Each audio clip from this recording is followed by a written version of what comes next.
Imagine someone just put a gun to your head.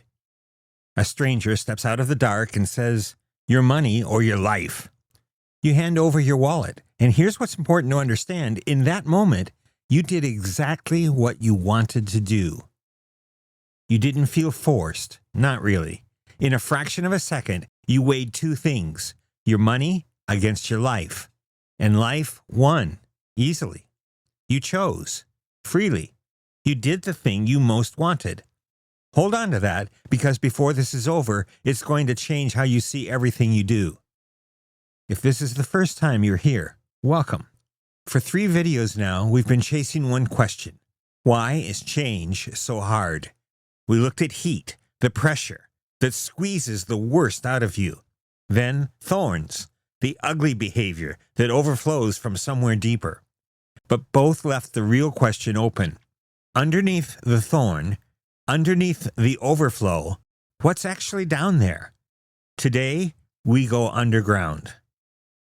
When most people hear the word heart, they think of feelings, sentiment, the warm, fuzzy thing. That's not what we mean. Think of it like this. Your brain is where you think. Your heart is where you want. And your wants are stronger than your thoughts every single time. Your brain says, "I don't need that cookie. I've decided." And your heart says, "It's a cookie." And you eat the cookie.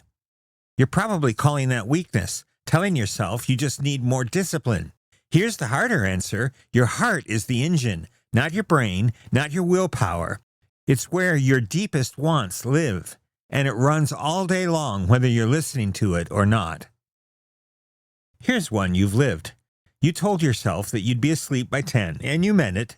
Then you picked up your phone just for a second, and 90 minutes later you're watching a video about something you don't even care about. You weren't confused. You knew exactly what time it was, and your brain kept saying, "Put it down. You have things tomorrow." But something underneath was reaching for ease, for distraction, for escape, and that quiet want was louder than the sensible voice. That's the engine, running in the background every time. You've seen it in relationships, too. Someone stuck in a situation everyone around them can see is wrong. You say, "Just walk away."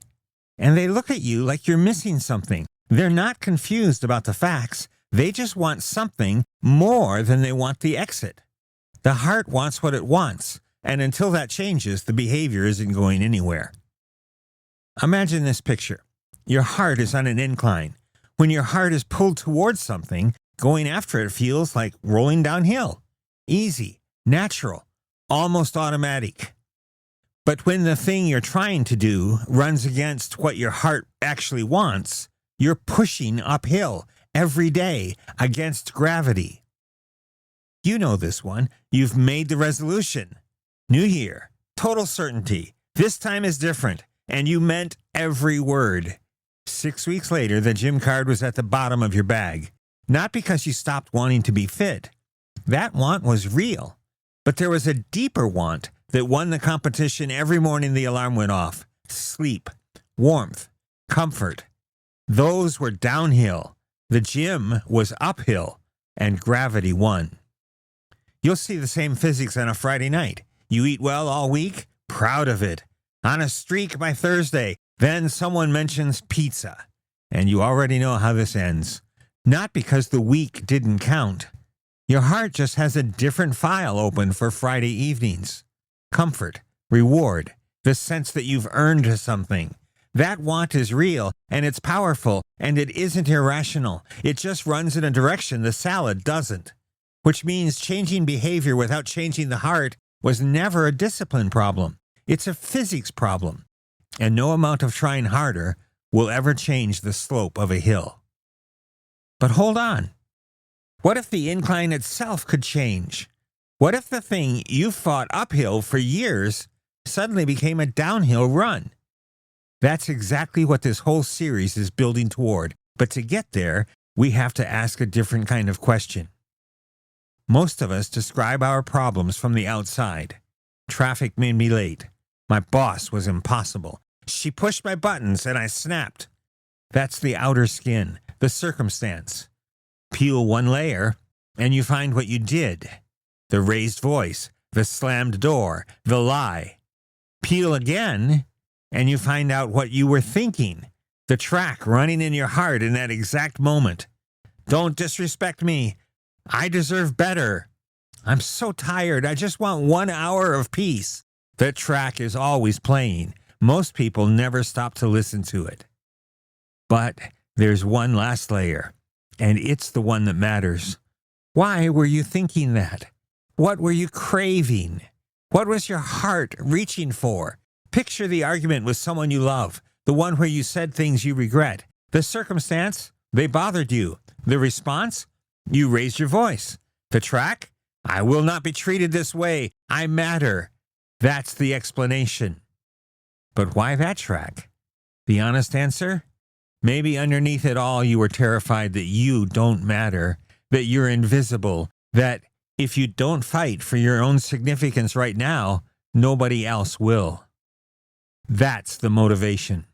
That's what the heart was inclined toward. And until you can really see it, the thorns keep growing back because you've been cutting the vine and leaving the root untouched.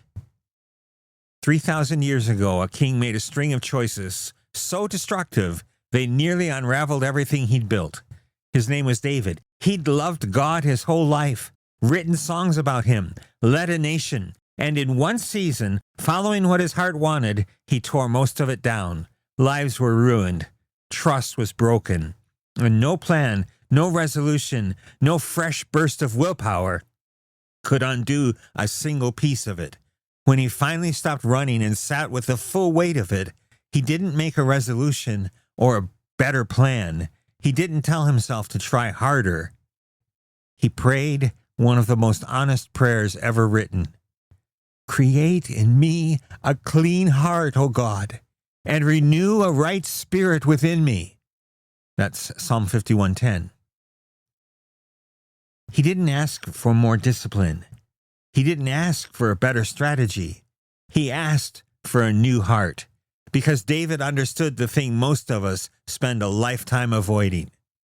You cannot climb your way out of an inclination.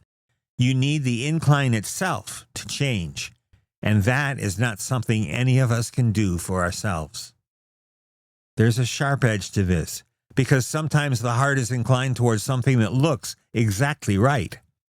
There were religious men in Jesus' day who had every rule memorized and every box ticked in public precisely. They were climbing uphill toward all the right behaviors, but the heart underneath was pointed somewhere else, not at God, but at approval, at status, at being the ones who had it right. You can produce flawless behavior from a badly aimed heart and still end up looking exactly like the problem you were trying to fix. So here's where we are. You've got a map of what's happening inside you.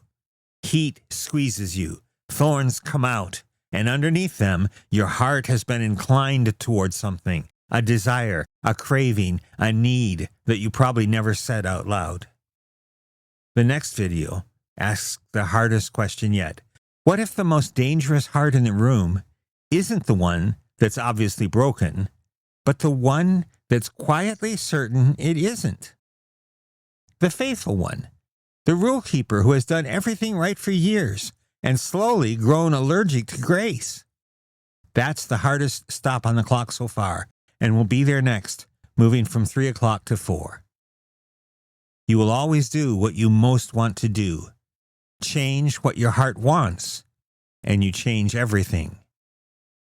This is episode 4 of Come Follow Me, 20 videos on why real change is so rare and why the gospel is the one thing that can change the incline itself. Come and follow.